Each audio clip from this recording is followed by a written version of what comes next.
अस्सलाम वालेकुम, की हाल है? ठीक हो?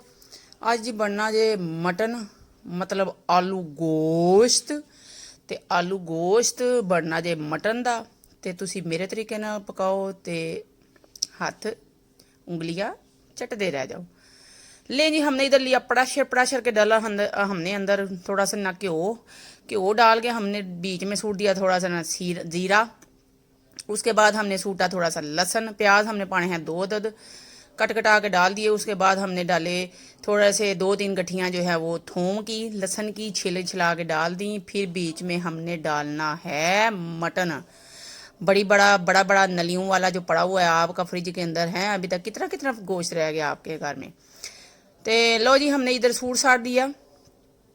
अब हमने इनका चाड़ना है पोना थोड़ा जिना चाड़ेंगे आप। और फिर बस साथ में आपने इसमें फेंक देना है ज़ीरा, मोटी इलायची, छोटी इलायची, दालचीनी। तो इत्थे मेरे को सी जी कौरमा मसाला।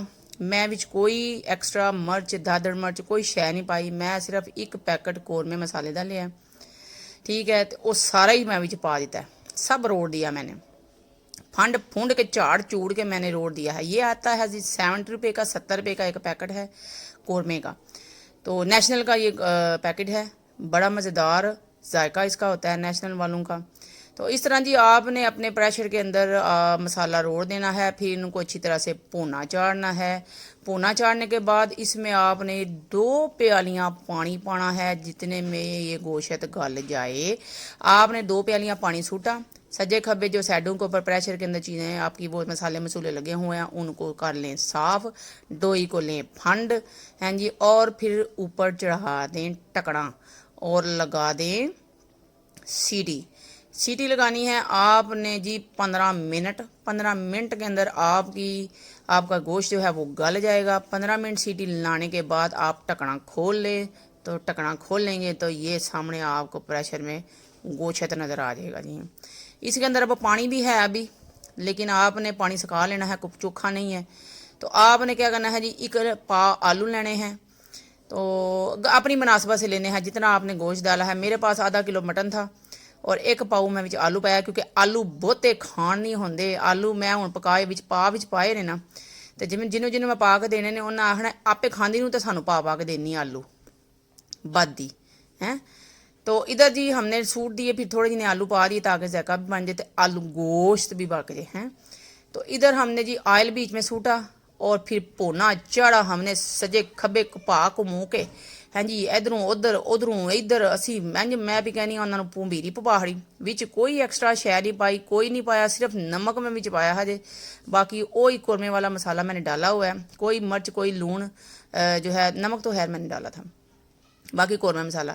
लो जी पोना चाड़ लिया अच्छे तरीके से। जब आपने तो साइडों पे जो आपका वो लगा हुआ है मसाला मसूला, प्रेशर भी नाल साफ रखी दावे। कई बंदे होंगे ने उन्होंने प्रेशर जो है ना जो मसाला लगा ही रहता लांदे ही। लेकिन आपने क्या करना है, जब पानी शानी आप उसमें छिड़काव कर लें तो फिर डोई के साथ अपने आले दुआले प्रेशर को भी साफ कर लें।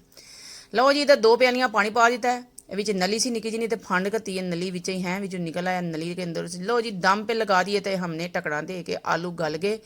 जब आलू गल गए थोड़ा इतना पानी रह गया रस मिसा, तो हमने इसमें डाल दिया धनिया तो सुट दिया उत्ते विच हरिया मिर्चा भी कट कटा के, ठीक है। सोहनी लुक आवे, सोहना मज़ेदार। तो तुसी ये जो अगर चाहो तो एक्सट्रा अगर मिर्च नमक तुसी ऐड करना चाहो तो तुसी कर सकते हो। दादड़ मिर्च का इस्तेमाल कर सकते हो, काली मिर्च का कर सकते हो, सुके धनिया का कर सकते हो। तो घर के जिन्ने भी मसाले ने सारे तुसी रोड़ सकते हो अगर थोड़ी नमक मिर्च तुसा तेज़ रखनी है। मैंने तो खाली मसाला ही डाला था कौरमे का, ठीक है, इसलिए मैंने बाकी चीज़ें जो है वो घर मसाला जात की वो नहीं डाली। सिर्फ दालचीनी लौंग और इलायची जो है वो मैंने सूट दिया था, मोटी इलायची भी। अब यहाँ जी हांडी पका के रेडी हो गई है। आपने क्या करना है, एक सोनी बड़ी डिश लेनी है। डिश में आपने छोटी छोटी बोटियाँ चून के डालनी है, अच्छे से डालनी है, प्यार से डालनी है, क्योंकि आपने प्यार के साथ हांडी बनाई है तो प्यार के साथ ही डिश आउट कर लें तो अच्छी बात है। मैं इसको पकड़ रही थी बोटी को तो नस के आगे जा रही थी। देखें जी सोनी बड़ी हांडी तैयार है। चांप चूंप रोटी नाल खाओ, नान नाल खाओ। तो चैनल लाइक करो, सबसक्राइब करो, अगे भी शेयर करो हैं वधिया आंदियां। तो नाल कमेंट बॉक्स मैनू जरूर मैसेज करके पूछया करो हैं जी कोई सवाल जवाब हांडी तो रिलेटेड। अल्लाह हाफिज़ जी।